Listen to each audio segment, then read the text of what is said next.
Hey folks, I'm attorney Roger P. Foley, and just a few minutes ago, a friend of mine who's a bondsman reached out and had a question and said, what is the time period that an attorney needs to file his notice of appearance, written plea of not guilty, and request for jury trial? Or just in short, his or her notice of appearance. And I go, well, technically you can file it the day before. A little while later, I said, you can do it the day before, but you better file it as an emergency. And usually what I do is I send it to the judge and the prosecutor to make sure, right? If not, you're going to have to show up in court, because if you don't, you know what happens? A warrant gets filed. So a little while later, the bondsman calls me and goes, listen to this situation. One of our clients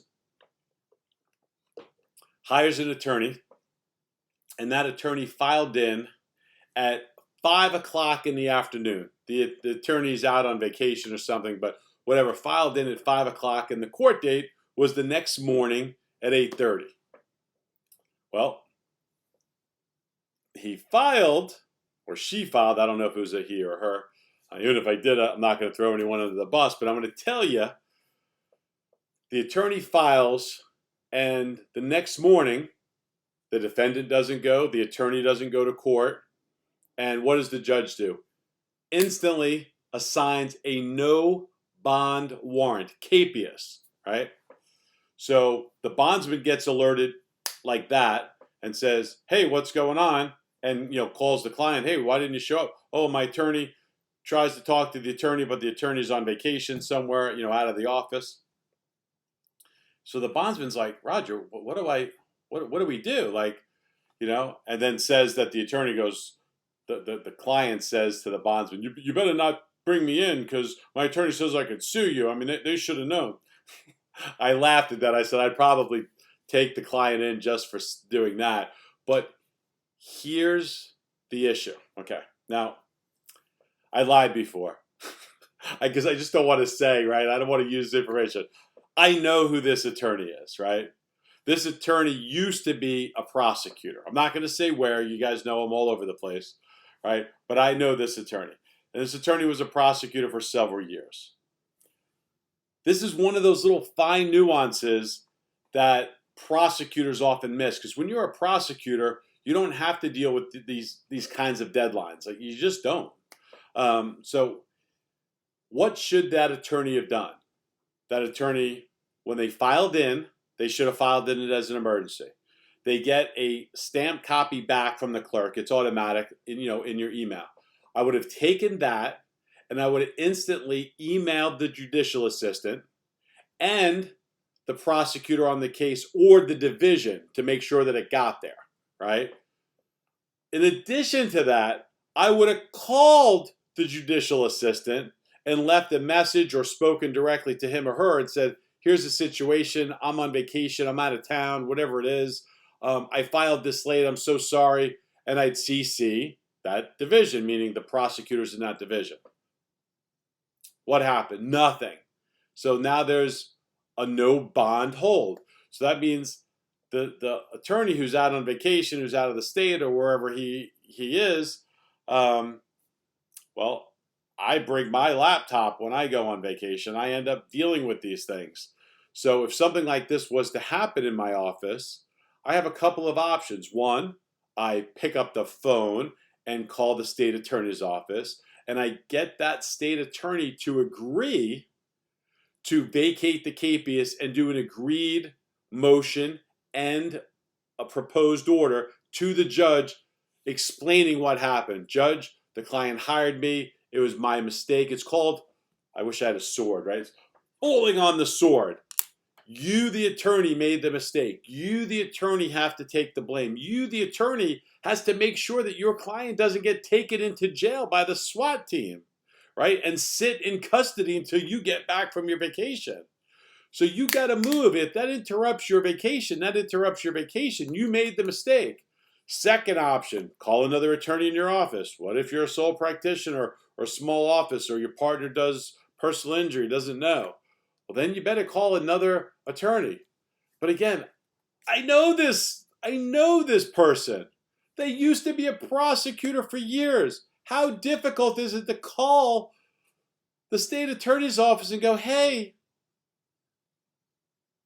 it's Mr. Smith. Remember me? I bet I was with you guys for like 6 years.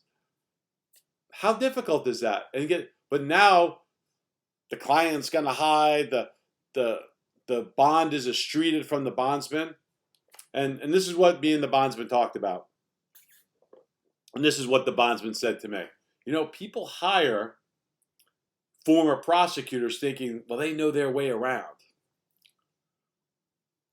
I respectfully disagree.